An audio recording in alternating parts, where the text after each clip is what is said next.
మంచిది అంటున్నావో ఈ సమాజానికి మోరల్స్ లేవు, ఎథిక్స్ లేవు. ఈ ఎథిక్స్ లేని గనకే ఈ సమాజాన్ని బైబిల్ ఏమందంటే పాపులు అని.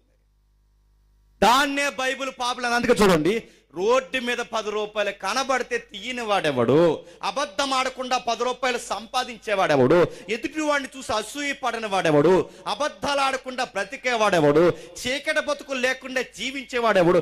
ఏదో ఒక సెక్టార్లో ఏదో ఒక కోణంలో మనిషి చెప్పండి పాపం, ఆ పాపం స్వభావం మనలో ఉంది, ఆ పాప ప్రీతి మనలో కొనసాగుతుంది, ఈ దరిద్రత అంతా కొనసాగుతుంది.